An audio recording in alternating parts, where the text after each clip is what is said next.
Today, we're gonna be recreating the Panera's famous mac and cheese. It's ultra rich, it's ultra creamy. If you have a hankering for it and you don't wanna go to the store, or you don't wanna pay some DoorDash delivery driver to drive it around in his car for half an hour before he brings it to you, I'm gonna show you how to make it at home. Delicious. Let me show you how.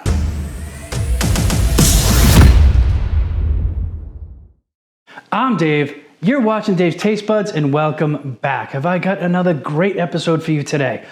We're gonna take a little trip to Panera Bread, except we're not even gonna leave the house. We're gonna do it right here at home.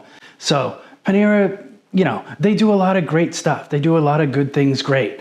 And one of the things that I don't think gets enough love is their mac and cheese. So if you love their mac and cheese, even if you've never tried it, you're gonna wanna try to make it at home. Let's get down to business. I'm gonna show you how to make it at home, and let's get into it. But before we do that, let's take a look at what we're gonna need. For this recipe, we're gonna need 12 ounces of small shells, 2 tablespoons butter, 2 tablespoons all-purpose flour, a cup and a half of whole milk, a half a cup of heavy cream, a teaspoon of Dijon mustard, 8 ounces of shredded white American cheese, and 4 ounces of chopped up American cheese, and a little bit of salt to taste. That's it. So the first thing we're gonna need to do for this recipe is get our pasta cooked off. I got it on the stove right now. As soon as it's done, we're gonna get into it. So start getting your ingredients together, get your pasta cooked off. Like most things in cooking, it's all about getting your stuff ready. If you wanna take the time and get your stuff prepped up, once it's prepped, everything just comes together really quick. In this case, it's exactly the same way. Our pasta's cooked off, we have everything all measured, ready to go. We got our pot heating up to make our delicious cheese sauce. So we're hot and ready to go. First things first, we're gonna start off by making a very generic, simple, everyday roux, which is equal parts fat and flour. In this case, we're using butter and all-purpose flour. So once our butter gets melted, we're gonna sprinkle in our flour. We're gonna cook this off for a minute or so, just because we don't want it to taste like flour. When you have a cheese sauce or any kind of sauce that you've thickened with a roux, you don't want to have that kind of lingering flour taste. And the way to get away from that is to just make sure you just cook it. Just cook that taste right out of the flour. There you go. So once we get our flour cooked off,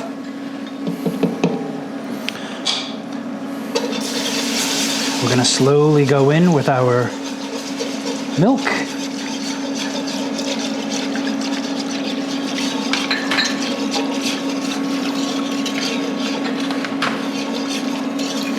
And our heavy cream.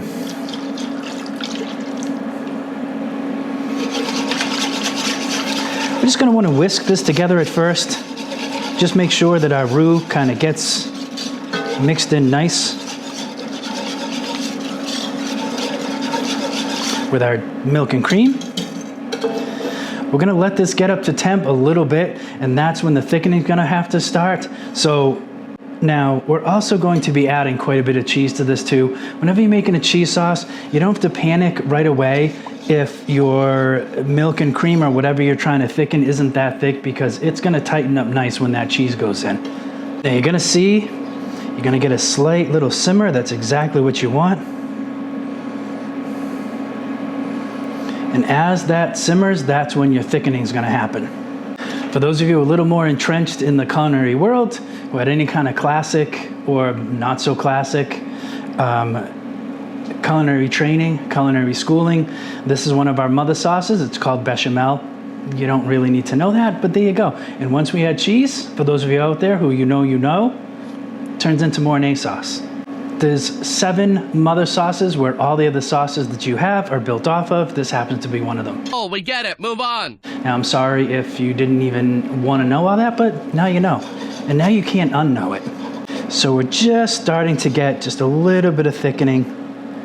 It's just barely tightening up. We want to keep our heat regulated because we don't want to scorch it. Because once you scorch a dairy product like this, there's no turning back. So just keep your heat at a medium. Get a nice simmer going, get a little bit of thickness. American cheese. I don't know, maybe that's the key. Very rarely do I think cheese sauce, and I think mac and cheese. White cheddar? Yeah, definitely thinking white cheddar.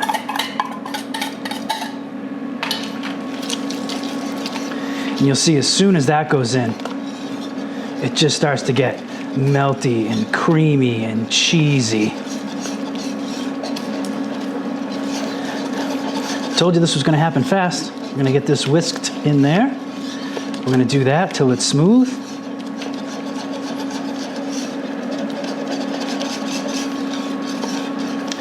Which, as you can see, doesn't take long. Yeah, look at that.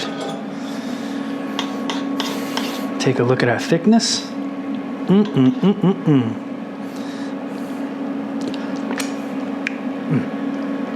It tastes so good, and you know what? We're not even done. Because for this, we're gonna take a teaspoon of Dijon mustard. We can kill our heat. We're gonna shut our heat off. I wanna get all this out of here, so let me just get this Dijon mustard in there.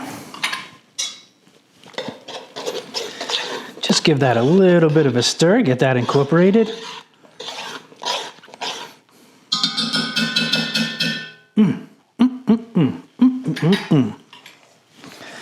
We got our pasta. I went with small shells. You could do elbow macaroni. I don't even know exactly off the top of my head what kind Panera uses. I just know it's a small pasta. We're gonna go in with almost all of our pounds. And look at that. You've taken it off the heat. You've got that cheese sauce nice and thick. Wow. Okay. I sound like a kid sometimes when I do that. Look at this. Look at how delicious this looks. Look at. We always have our salt nearby. Maybe pepper too. In this, I'd probably use like a white pepper, but just in case, you know, you just want to make it exactly the way you want it. You've went through the trouble of making it. Eat it how you want it to taste. And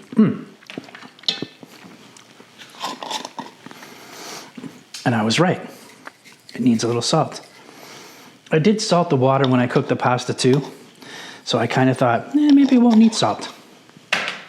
It sure does.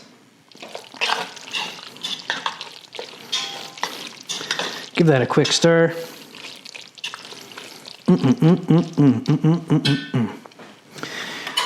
And you know what? Let's put it into one of these really cool bowls.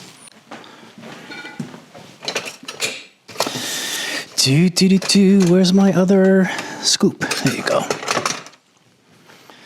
There you go. You're gonna wanna serve this immediately. I mean, if you wanted to really take it to the next level, you could always use this as a base for like a baked macaroni and cheese. So you could take this, put it in a pan, breadcrumbs on top, a little butter, pop it in the oven. That would work too. That sounds good. I'll have that. I don't know. I don't know what's much better than that.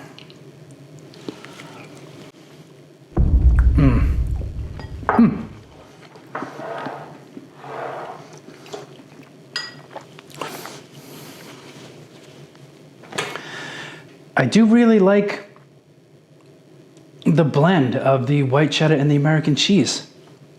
It just gives it a nice, I don't know, almost like a homey feel. And then you add the Dijon mustard to it, kind of brings it up a little bit. So yeah, it really is great. So I would certainly suggest if you needed a side dish, maybe you were just jonesing for some Panera mac and cheese and you didn't want to go to the store or pay so much out of pocket to have somebody deliver it to your house and it's probably going to be cold.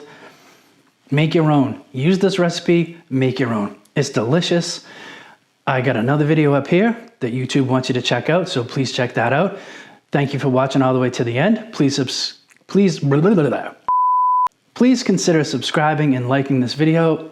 I would appreciate it a great deal. It would help me out. Show me some love, show me some support. So like, share, comment, subscribe, do all of that. And when you're done with that, go cook something.